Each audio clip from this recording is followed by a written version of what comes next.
Good morning, ladies and gentlemen, and I welcome you here today as we gather to celebrate the life of Phil Rourke. We also welcome those people who are joining us via the live stream, and we hope that they very much feel a part of this service for Phil today. Just for those people here in the chapel, if you've got a mobile phone, please turn them off or put them onto silent mode before we begin. And today we welcome Kate Taylor, who obviously knows many of the family, and Kate's going to lead this service for Phil today. Just a little bit of housekeeping, if I can. At the conclusion of the service here today, we will need to move fairly quickly to make our way up to Rochester, but we don't necessarily go in cortege, so you can make your own way up to Rochester as soon as the service is completed. If you want to follow the hearse, that's fine, but don't follow closely. Leave space between each car in the procession so that if there are other road users, they can pass as we go up to Rochester. So we probably won't go at the speed limit. We're just normally just under when we're in a funeral cortege. So just be conscious of that there are other road users who might want to get past. And we aim to get at Rochester at 12:30. But we probably won't start the service at the graveside right on 12:30, so don't speed. Just make your way up there in a timely manner, but don't speed. So thank you for that. We're going to commence our service for Phil today with our opening song, which is a Meat Loaf song, I'd Do Anything for Love. Thank you.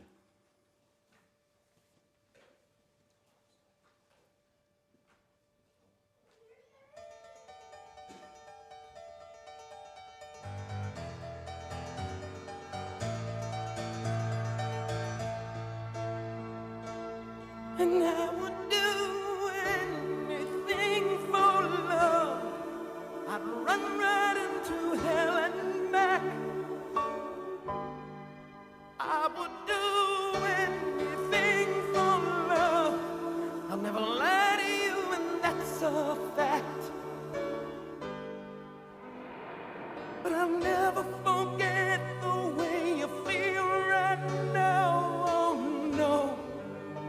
No way, and I would do anything for love, but I won't do that. No, I won't do that.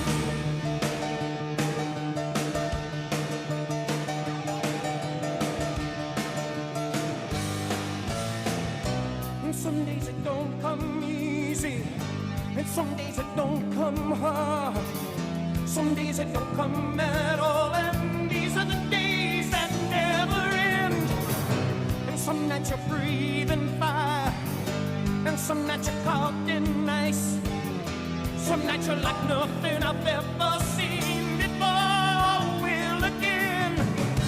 And maybe I'm crazy, oh it's crazy and it's true. I know you can save me, no one else can save me now but you. As long as the planets are turning, as long as the stars are burning, as long as your dreams are coming true, you better believe it, that I would do anything for love. Oh, I would do anything for love. Oh, I would do anything for love, but I won't do that. No, I won't do that. I would do anything for love, anything you've been dreaming of, but I just won't do that. I would do anything for love, anything you've been dreaming of, but I just won't do. And some days I pray for silence, and some days I pray for soul. Some days I just pray to the God of sex and drums and rock and roll. And maybe I'm lonely, that's all I'm qualified to be. That's just one and only promise I can keep. As long as the wheels are turning,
turn to dust and we'll all fall down. Sooner or later you'll be screwing around. I won't do that. No, I won't do that. Anything for love, but I won't do that.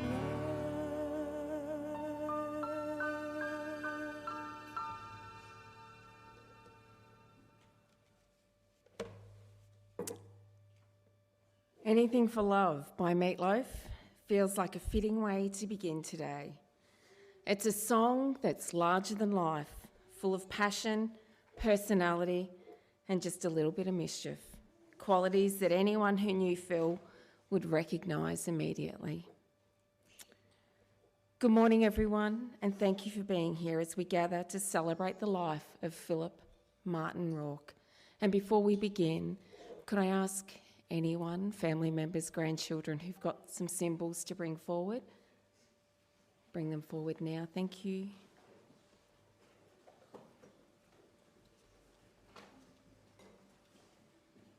The symbols that the family bring forward represent not only Phil, but their love for him.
Thank you, everyone.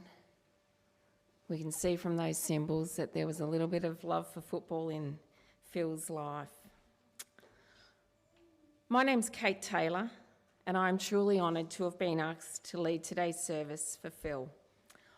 I knew him way back in the 80s while at St Joseph's in Rochester, and that photo on the back, the good-looking blonde with the cheeky grin, is exactly how I remember Phil. So on behalf of myself and the team here at Bendigo Funerals, I once again extend to Phil's family and all of you here present today, physically or via the live stream, our deepest condolences. Phil was many things to many people. He was a father of 6, a proud grandfather of 23, one of 11 children, a qualified cheesemaker, a storyteller, a football fanatic, a camper, a friend, and by all accounts, a bloke who could strike up a conversation with absolutely anyone. Described by his family as bold as brass and rough around the edges, Phil never pretended to be anything other than himself. He carried an air of confidence, had a larrikin streak a mile wide, and possessed that rare gift of being able to walk into a room full of strangers and leave with a handful of new mates. Whether it was at the Red Lion in Kilmore, down by the river, or sitting in the backyard with a beer in hand, Phil always was happiest surrounded by people. He loved the outdoors, camping adventures, and spending time on the beaches around Cobram. He was a proud Collingwood supporter, something that likely brought him equal measures of joy and heartbreak over the years. And if there was a story to tell, Phil was usually the one telling it. And sometimes the facts may have grown a little along the way, but that only made his story all that more better. He had a mischievous side too.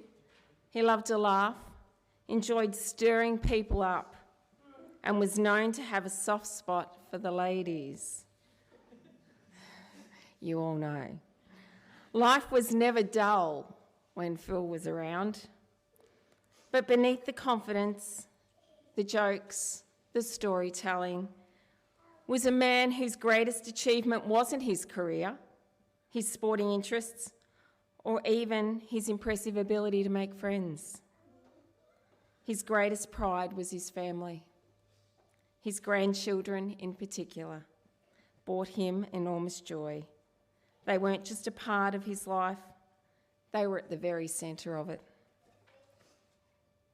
Phil also passed on valuable lessons, often without realising it. Lessons about caring for others, about being selfless, about adapting when life throws challenges your way and finding it difficult to keep going. Because life didn't always hand Philip an easy run, but he showed those around him that resilience isn't about having all the answers. It's about getting up each day and carrying on regardless. His hobbies reflected his love of fun and connection, whether it was playing sport in years gone by or enjoying a round of golf. Mind you, this was only on the PlayStation or the Wii. Phil never lost his playful side. And if you were looking for him on a quiet day, chances were you'd find him near the water. The river was a favourite place, and a close second was Lake Waroona, where a coffee and a chat could easily fill in an afternoon. So today we'll share stories, we'll share laughter and memories of a man who lived his life in his own unique way, a man who was colourful, unforgettable, occasionally cheeky, often entertaining, and deeply loved by all of you gathered here today. So as we remember Phil today, let's do so with smiles as well as tears, because he certainly gave us plenty to smile about. So to hear some of those stories and more of Phil's life from those people who knew him the most and the best are Phil's family. And we're going to start with Felicity, I believe.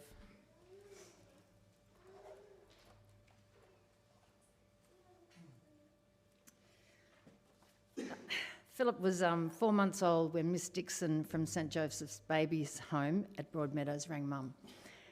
Would Mum like to meet a baby that they felt would be a good fit for our family? Our parents, Aileen and Frank, had already adopted a child, and Mum had written to St Joseph's, and whilst providing an update on Bernadette, finished the letter with, "Don't forget our address if you and the sisters ever have a problem with a little bundle of humanity. Our home will never be too crowded with children." I recall going to pick Philip up from the baby's home, and there was this almost white-headed, blue-eyed bundle of pure joy that we very excitedly got to take home. He was greeted by 7 brothers and sisters and joined by another 3 over the next few years.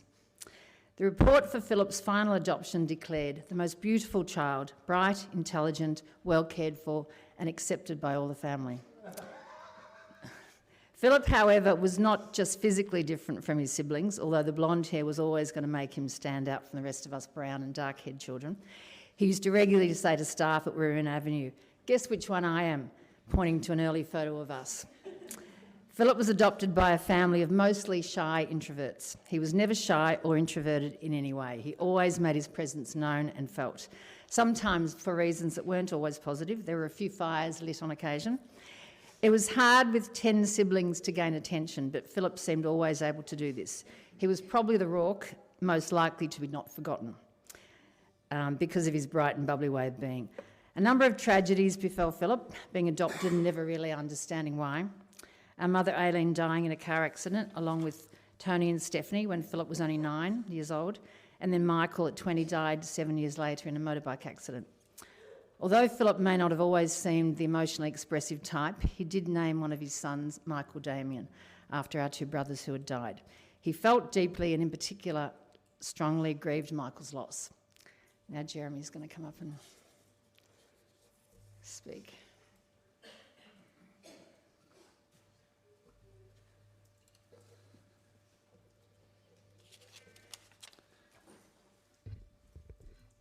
Okay, I can't remember ever calling Philip Philip, so it's always been Fomba. Don't ask me, well, I do know where the name come from. Chris, I've got no idea. Anyway, there's been different spelling over the years, but it's always Phomba, Fomba. Okay. Fomba was always prepared to try anything at least once, whether it was taking a .22 bullet, which Frank would have left lying around somewhere at home. He took it to school and repeatedly dropped this metal cage on it. So back in the days, you'd have metal cages where you'd walk inside, you'd clean your boots before you walked in. Fomba and a couple of mates, and I was only talking to one of his mates last night. Yeah, I remember that. Anyway, dropping this metal cage to see how much noise it would make. Very resourceful for a boy of about 9. When it did finally go off, it did explode. I'm sure it scared him more than anyone else around in the vicinity. It was school tuck shop, lunchtime, so there was plenty of people around. He was certainly seeking and was very successful at achieving that full effect. The time as an altar boy, Fomba was an altar boy, he decided that he wouldn't mind having a taste of the altar wine. Let's just say that I don't think the altar boy career was very long-lived. Fomba was a gifted runner, and he used it to good effect on the football field. He was a dashing left-footed forward with long blonde hair. Now, back in the day, he might have been similar to a young Warwick Kappa. A game at Bunaloo, Fomba kicked, I can't remember exactly, but it was about 1 goal 8, thereabouts. So he was always a bit wobbly in front of goal. Loved his goal kicking, but never really that accurate at goal. So I'm sure that's where his love for the Collingwood Football Club would have been cemented. Fomba played his first senior game for Lockie, probably around age 16 or 17. Dashing, left footer, very quick, blonde hair. Unfortunately, it didn't go well for a young Fomba. And I remember to this day, he got absolutely smashed. Big, tough, senior footballer, and just absolutely smashed him. He could have ended up getting carried off on a stretcher, I'm not sure. Footy in the 80s was not for the faint-hearted, as some of you would know. So as a blonde-haired, flashy left footer, he would have been an obvious target for the opposition. Fomba played in the reserves premiership team at Lockington in 1986. He fondly returned to Lockington for team reunions. Unfortunately, he missed the 40-year reunion only recently due to being unwell. So Fomba took up a farm apprenticeship with Frank after finishing school at the Echuca Tech. He decided that farming was to be his vocation. There was a few occasions where Fomba decided they'd better boost the morning's milk production by adding a bit of water to the vat. Now, I only just talking to one of his mates last night, there could have been on a few occasions that there was a little bit more than just water that went into the vat. Anyway, they were the mornings that Fomba was obviously in a hurry. Needless to say, the prospect of a life working for his father didn't much appeal to Fomba, and he moved off the farm and into Lockington. Fomba then moved to Rochie, where he worked in the cheese room at Murray Goulburn. From there, his passion for cheese making began and ultimately shaped most of his future working life, and he qualified in this area. There were a number of other types of work Fomba tried, but cheese making was always his proudest working achievement. While living in Rochie, Fomba took up residence in the old Shamrock building above the hairdressers. There were on occasion complaints about the noise coming up from above, while the local women were getting their hair cut because there was a hairdresser's down below.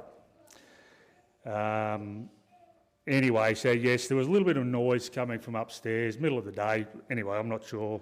Just leave that to your imagination, what that noise may have been. Fomba was never great at saving money, as his friends would attest. If Fomba had $1 in his pocket, he was always willing to shout a beer or a smoke. He lived life to the fullest, the only way he knew how. Fomba was very quick-witted, and anyone that knows Fomba, he was very quick-witted, a characteristic of his that remained right until the end. I'm sure his children and the staff at Waroona will tell us more about that trait. Anyway, back to Felicity.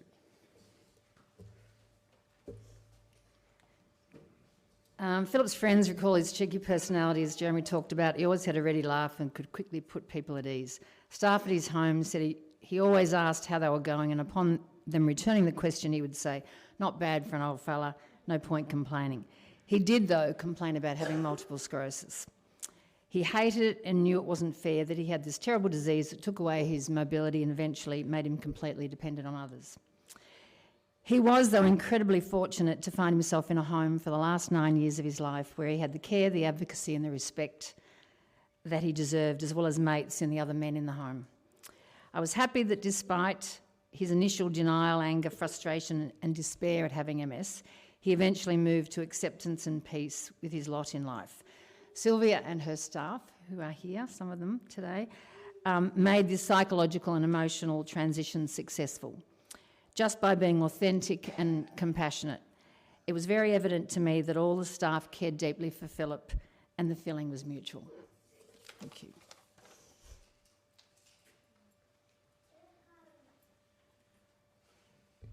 Thank you. I do smile at some of those stories that Jeremy relayed, and I remember a couple of them actually.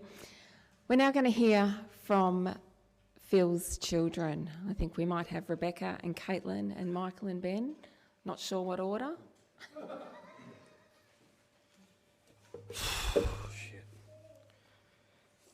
Hi, my name is Michael. I was named after Phil's brothers. As you may know him, some of you may know him as Fomba. Today we don't just lay a loving father, we also lay a brother, a beautiful grandfather, Poppy of 23 children, that absolutely adored him and he adored them. When his grandkids were around, his affectionate smile lit up the whole room and made everyone,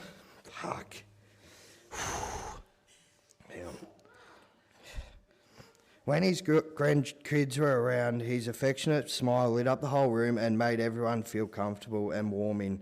Dad never let his illness get in the way of having fun with his family, whether it was putting the grandkids on his mobility scooter, doing skids, or just sitting around with his kids and grandkids, having a few cans, having a laugh, watching his grandkids either punching on with each other or just watching them kicking around a football or playing some cricket. Dad was diagnosed with MS 22 years ago at the age of 35. He still lived an independent life for quite a few years until us kids helped care for him, until he was ready for proper care. Dad was transferred to a rehab here in Bendigo and then to Melbourne, and that was never an option as he always wanted to be with us kids. So they transferred him back to a retirement village here in Bendigo. I remember visiting Dad back in Bendigo, and every time I visited I just seen a sad man that didn't want to be there, as he was only in his 40s, surrounded by any age between 60 and 95 years old. We knew that wasn't a place for him. We ended up getting him into a scope house on Waroona Avenue in White Hills, where Dad spent his 10 years, where we continued to make memories, going on a family holiday to Port Arlington. The workers at Scope were fantastic throughout his stay, taking him to meet his favourite Collingwood players, going to Good Charlotte and plenty of other amazing places. I'd love to take this opportunity on behalf of Phil's family. We would love to thank Sylvia and her team for the love and support and dedication and gratitude you have shown our dad over the years. I'm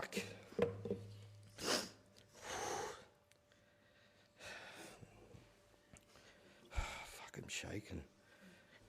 Have shown over the years that you always had Dad's best interest at heart. Dad was loved by all his carers and he absolutely loved you all too. Dad, that has shown over the years, but especially in his last few days sitting with his family early hours of the morning. You weren't just his carers, you were also his family. Dad, Words can't describe how much you not being here hurts, and some of us would love you to tell us to get fucked one more time. We love you and will cherish our moments and memories forever. I'll promise I'll make you proud.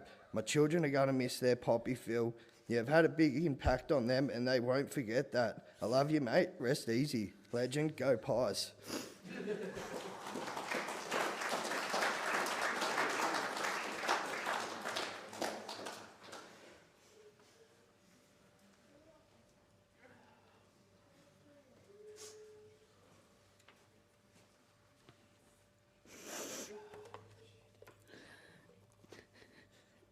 Dad, I don't think any words will truly be enough for this goodbye. Being your youngest daughter was one of the greatest gifts of my life. You were a loving father, even though your way of showing it was through tough love. You were the man I looked up to as a child, my safe place. I remember all the times waiting for when we'd go to pick you up from work. I didn't like the knackery smell, so I'd wait in the car while the boys jumped out to go and find you and tell them to hurry up and close the door. But I did love when you'd bring crates full of Mr. D's home and other little goodies, to the backflips off the diving board at the Rochie pool to win me ice cream, to when you'd get Max ready on your scooter to walk me to school. And I'll always cherish Dad's night to cook at the Manny too. I could ramble on about the memories, but he was always there and ready to have fun. When Dad got sick, it took away his love for life, his ability to be able to do the normal things with his children and grandkids, and that's what hurt him the most. Growing up, there were moments I didn't always understand your lessons or why you pushed me so hard, but as I've gotten older, I realised everything you did come from love and wanting me to be strong, independent and ready for life. You taught me that life wouldn't always be easy, but you also taught me how to keep going when things got hard. You showed me the importance of resilience, respect and loyalty and standing on my own 2 feet. Anyone who came across you was definitely in the hands of a great friend and dad. The lessons you gave me weren't always wrapped in soft words, but they were honest, real and meaningful, and they shaped me to who I am today. I forgot that. I thought it was... No matter what, I always knew you loved me. Beneath your tough exterior was a dad who cared deeply for his children and wanted the very best for us. Looking back now, I see so much wisdom in the things you tried to teach me, and I am grateful for every lesson, every conversation, and every moment we shared. I'll always miss you. I'll miss you more than words can explain, your presence, your advice, your humour, and all the things that made you who you were. I see so much of that in all your grandchildren now, and they will carry your personality on.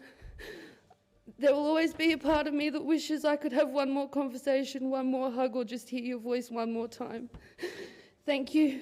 Thank you for loving me in the way you knew best, and thank you for the strength and values you passed on to me. I'll carry those lessons in your memory with me forever for the rest of my life. I love you, Dad. I love you, Dad, and rest peacefully, old fella.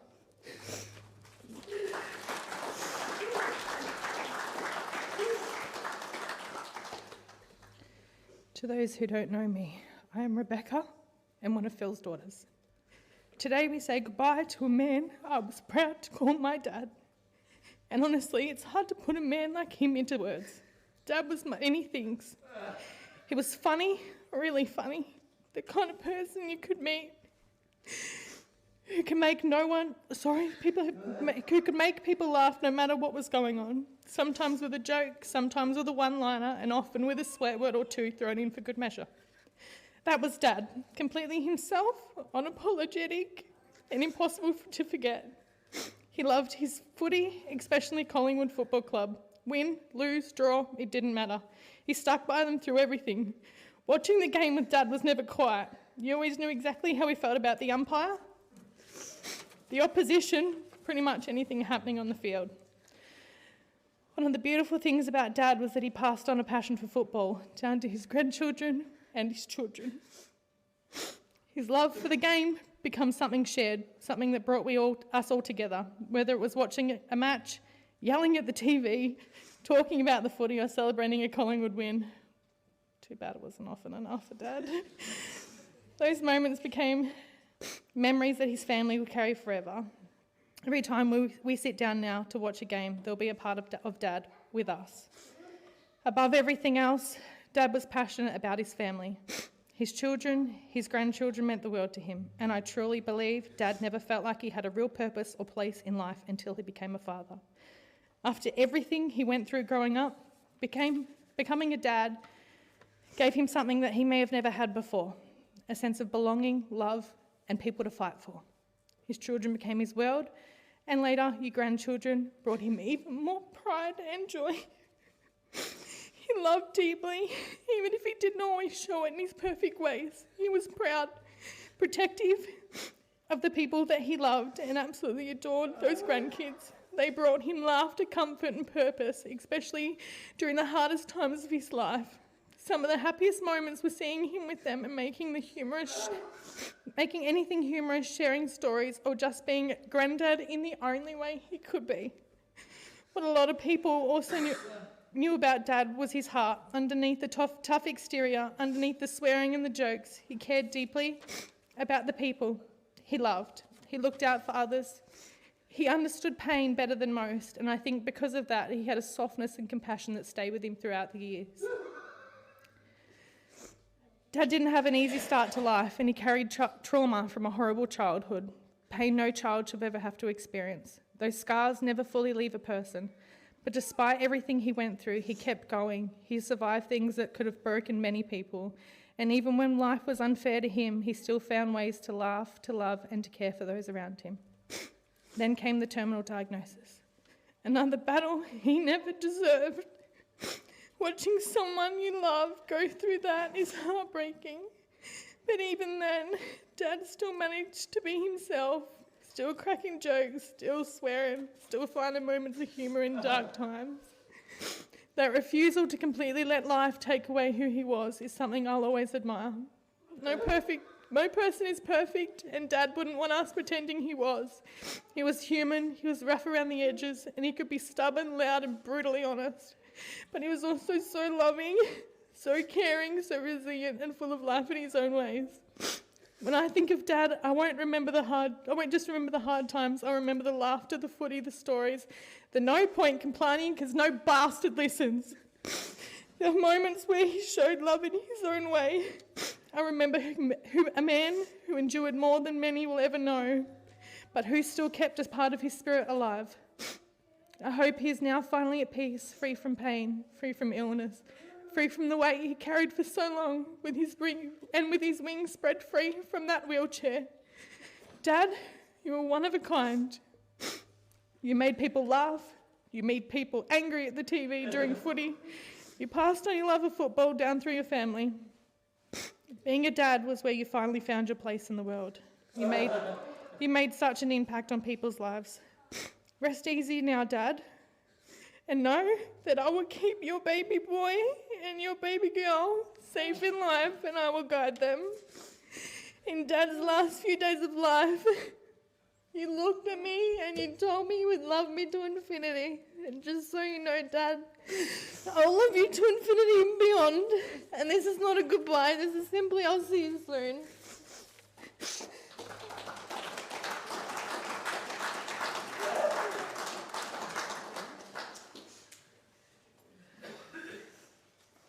All right, the crowd's bigger than behind me. So, for everyone that doesn't know me, I'm Ben.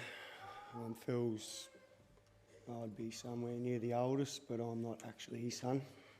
But he raised me like one, so here I am to say my respects to him. I unfortunately left my speech at home, so I'm just going to go from off the heart, a few stories from my life. Phil, Fomba, even Rocky to some. The man with a million words, a million different smiles, you could say. With me and Michael, we had the best of both worlds. On my 5th birthday, he gave me a fishing rod and I caught a fish, so I was hooked for life. Michael got a footy, so that's where all the footy comes from. Where do I even start? All the times back on As Kate said, Cobram beaches around Cobram. He has a favourite one there called Carter's Beach, which I'm going to call Fomba Spot. We spent a lot of time there as kids, as family, friends. Sometimes even filled the whole beach with that many people there.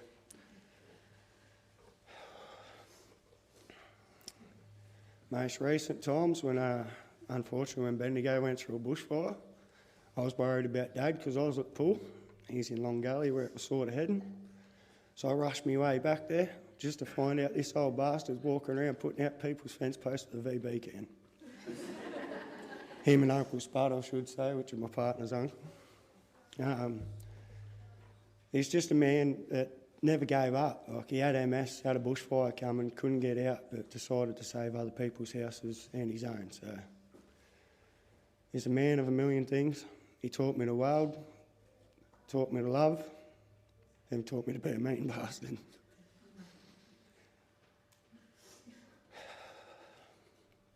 Anyway, Dad, that's about all I've got to say, really. I don't take up everyone's time today. It's never really goodbye, Dad. I always see you on the other side, whether we make it there or not. I'm going to miss you, mate. I'm going to miss you seeing you around town, around the lake. Thanks, everyone, for coming today.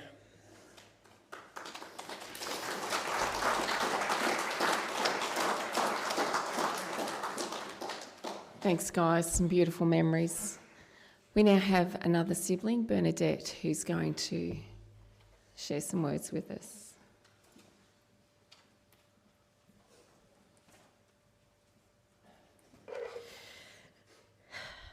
We thank the staff and management at Scope for all the ongoing professional and supportive care provided to Philip over the 9 years that he resided at Waroona Avenue.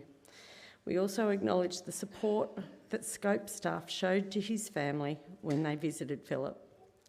We especially want to thank Sylvia Jones for her generosity and absolute dedication to Philip. She developed a very special bond with him, as did many of the Waroona Avenue staff, including Sky, Alicia, Beck and Greg, and many others over the years.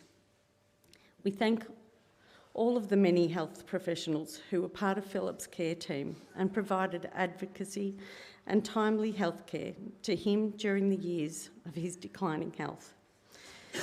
We thank the staff at Bendigo Health for the medical support that was provided to Philip on the many occasions that he was treated there. We thank the hospice staff at Bendigo Health who provided quiet, reassuring care and advice during Philip's final days. We thank the other men who resided with Philip at Waroona Avenue, Aaron, Andrew, Drew, and the late Ken, who became mates and occasionally football rivals with Philip. We thank the Waroona staff for the many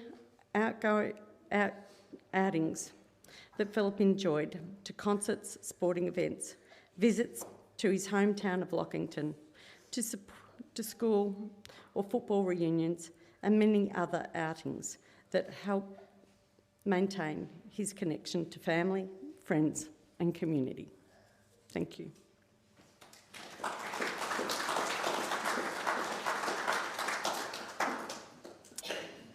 And I think we also have someone from Waroona Care Facility. Thank you.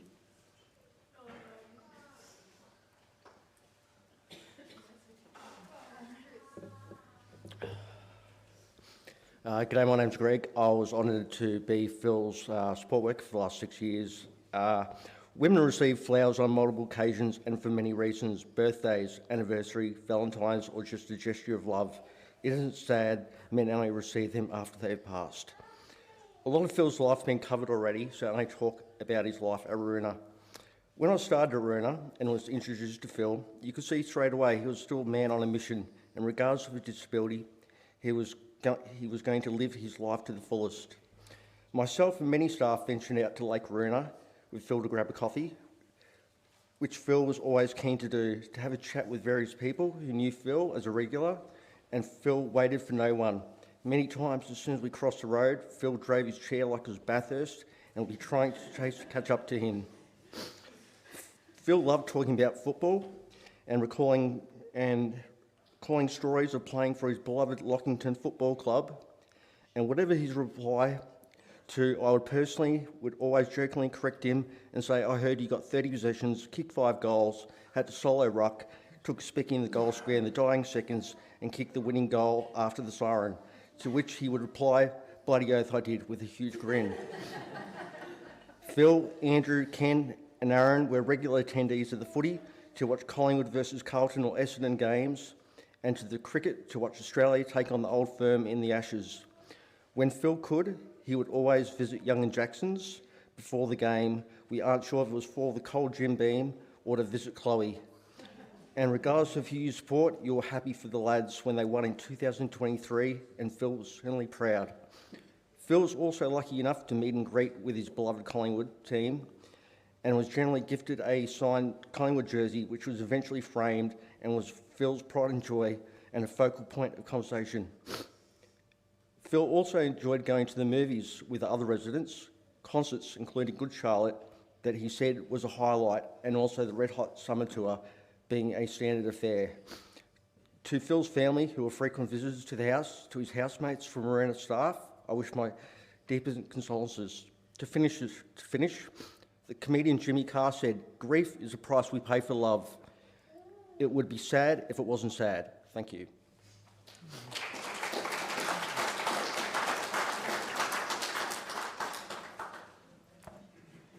Thank you to all our speakers. I think the common theme was fun, adventure, but lots of love. So thank you, everyone. So as we now take a moment to reflect on Phil's life through photographs and memories, the family have chosen a song that captures who he was. It's True Blue, and it speaks of loyalty, of friendship, and the kind of person who is genuine to the core. Phil was exactly that, bold, outspoken, and larger than life. As we watch these images today, we'll be reminded of the many chapters of Phil's journey and all the moments that made him who he was. So as the music plays, I invite you to sit back, smile at the memories, yes, shed a tear or two, but remember Phil as he would have wanted to be remembered, surrounded by the people he loved, with a good story being told and plenty of laughter not far behind.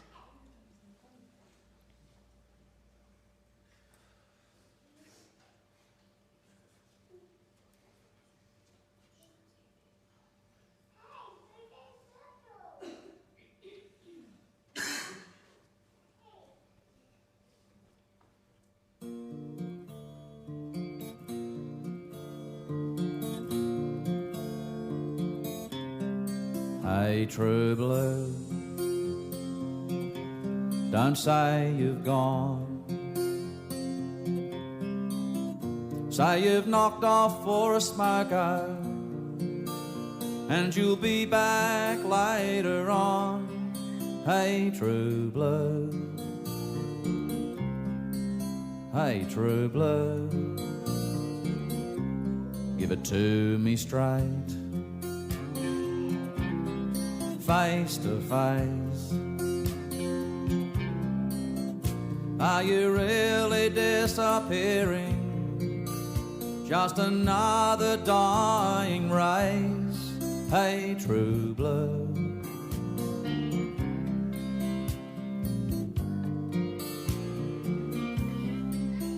true blue, is it me and you? Is it mom and dad? Is it a cockatoo? Is it standing by your mate when he's in a fight? Or just Vegemite? True blue, I'm asking you. Hey, true blue, can you bear the load Will you tie it up with wire just to keep the show on the road? Hey, true blue. Hey, true blue. Now be fair dinkum. Is your heart still there? If they sell us out like sponge cake, do you really care? Hey, true blue.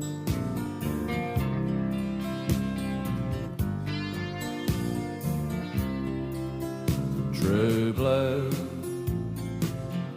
Is it me and you? Is it mom and dad? Is it a cockatoo? Is it standing by your mate when she's in a fight? Or just Vegemite? True blue, I'm asking you. True blue, is it me and you? Is it mom and dad? Is it a cockatoo? Is it standing by your mate when he's in a fight? Or just Vegemite? True blue, true blue.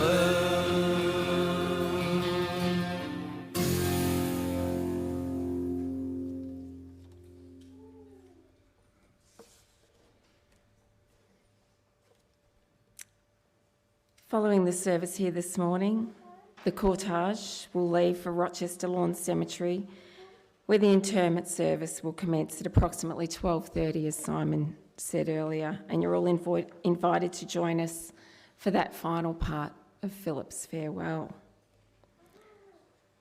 At the conclusion of the service at Rochester, a wake will be held at the Bendigo RSL from 3 p.m.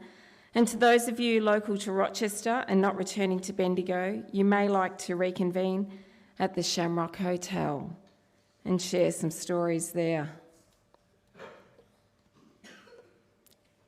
Every life is a journey, and today we've reflected on the many roads Phil travelled during his 57 years, some easy, some challenging, but all helping to shape the bold, colourful and unforgettable man we knew and loved.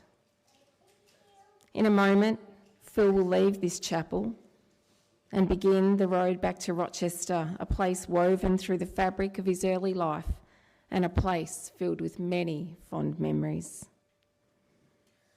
So as Boulevard of Broken Dreams plays, may it accompany him on his final drive through the countryside he knew so well, towards the place where we will gather again shortly to complete our farewell.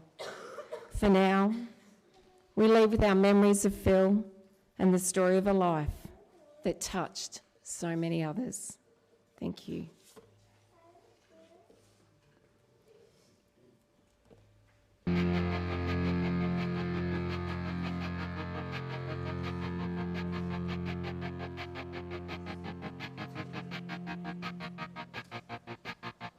I walk a lonely road, the only one that I have ever known.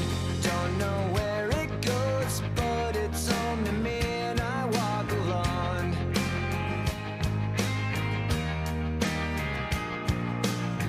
I walk this empty street on the boulevard of broken dreams, where the city sleeps and I'm the only one and I walk alone.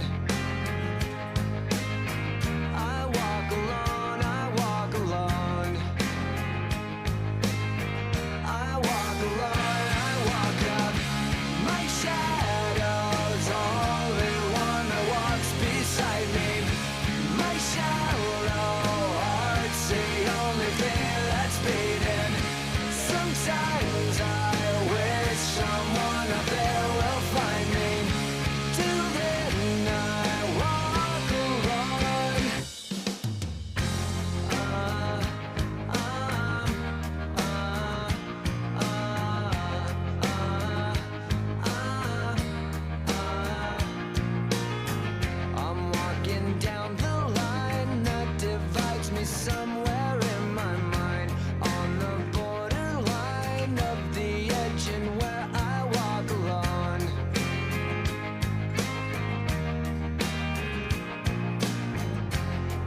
check my vital signs and know I'm still alive, and I walk alone.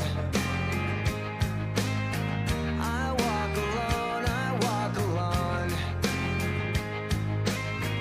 I walk alone, I walk up. My shadow's only one what's beside me. My shallow heart's the only thing that's beating.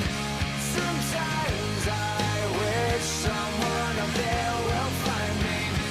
Till then I walk alone.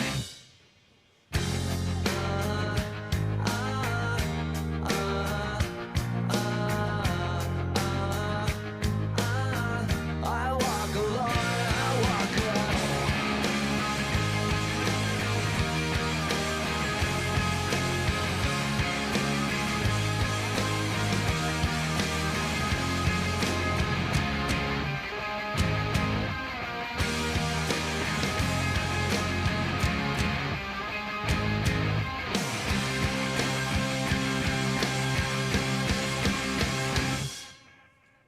I walk this empty street on the boulevard of broken dreams, where the city sleeps and I'm the only one, and I walk up.